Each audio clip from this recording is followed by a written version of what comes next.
Vidarbha agencies complete power solution, Exide care, Luminous, Amaron, Microtek, Okaya कंपनीचे battery व inverter उपलब्ध.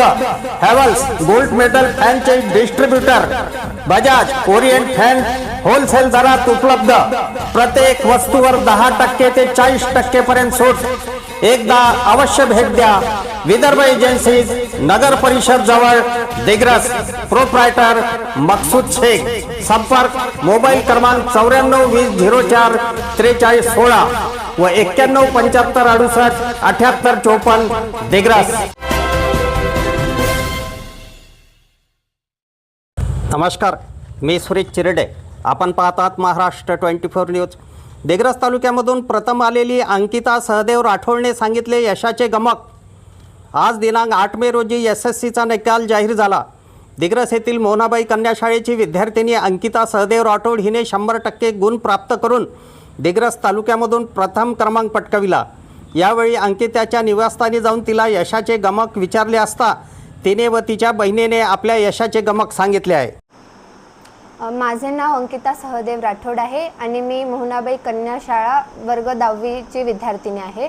मला बोर्ड्स एक्झाममध्ये 100% मिळाले आहेत.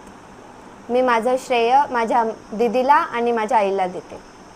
ज्यावेळेस परीक्षा संपली 10वीची त्यावेळेस असं वाटलं होतं की दिग्रसमधून पहिली येईल अशी अपेक्षा होती तुला? हो, म्हणजे मला माझ्या दीदीच्या एक्झामपासूनच ही अपेक्षा होती की मला 100 पैकी 100च पडले पाहिजे आणि मी टॉपच केलं पाहिजे.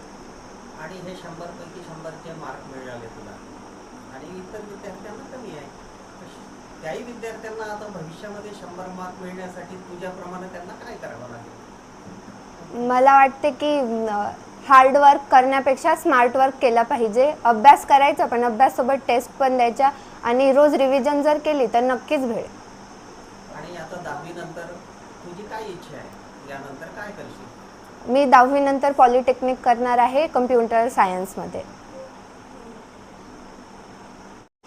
नमस्कार, मी अंजली सहदेव राठोड, अंकिता सहदेव राठोडची मोठी बहीण. मी इयत्ता 10वीची मागच्या वर्षीची टॉपर राहिली आहे. मला मागच्या वर्षी 98% भेटले. यावर्षी माझ्या बहिणीला 100% भेटले. हे नक्कीच मोठं यश आहे आणि ते आमच्यासाठी खूप ओव्हरवेल्मिंग आहे. फर्स्ट ऑफ ऑल माझ्या बहिणीने खूप मेहनत केली आहे आणि ते आम्ही सगळ्यांनीच स्वतःच्या डोळ्याने पाहिलं आहे. रात्र जागून सकाळी पहाटे उठून अभ्यास केलेला आहे. दिवस रात्र अभ्यासामध्ये स्वतःला ओतून टाकलं आहे. त्यामुळेच तिला हे यश भेटलं. जे पुढचे स्टुडंट्स आहेत त्यांच्यासाठी एक छोटीशी टिप म्हणजे की स्वतःवर विश्वास ठेवा. स्वतः रोज मॅनिफेस्ट करा आणि मॅनिफेस्ट करण्यासोबतच स्वतः तेवढी आपण हार्डवर्क पण केली पाहिजे आणि त्याच्यासोबत आपलं तसं आपली मेहनत असली पाहिजे. ऑब्व्हियसली त्याच्याशिवाय यश नाही भेटणार. But most of all be happy आणि जर स्वतःवर फेथ ठेवलं तर नक्कीच 100% भेटते. आणि दिग्रसमध्ये एक अशी परंपरा चालत आहे बऱ्याच वर्षापासून की मुलीच पहिल्या येत आहेत आणि मुलं माघारात आहेत. याचं काय कारण असेल की मुलीच पहिल्या येतात? May be mentality. कारण आपण ज्या एन्व्हायरमेंटमध्ये जगत आलो आहोत, आपली जी सोसायटी आहे त्या एन्व्हायरमेंटमध्ये हे आपल्याला खूप कॉमनली दिसून येते की मुलींना सेकंड ट्रीटमेंट भेटली जाते.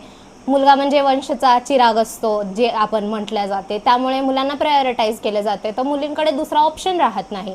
आणि एक अजून गोष्ट म्हणजे मुलींनी शिक्षणात जर प्रगती घेतली तर त्यांच्यावर तो बर्डन राहत नाही. त्यात थोडा तरी म्हणजे एकदम बेसिक लेवलवर तरी इंडिपेंडेंट होऊ शकतात आणि ती एक फर्स्ट स्टेप आहे त्यांच्या इंडिपेंडन्सची. त्यामुळे आजच्या मुलींना हे असं वाटते की त्यांनी शिक्षणात काहीतरी केलं पाहिजे जेणेकरून त्यांना त्यांचं स्वतःचं व्यक्तिमत्व घडवायला भेटेल. त्यामुळेच मुली फर्स्ट येत आहेत. आमच्या पुढील बातम्याच्या अपडेट पाहण्याकरिता आत्ताच आमच्या चॅनलला सबस्क्राईब करा व बेल आयकॉनवरती क्लिक करा. धन्यवाद.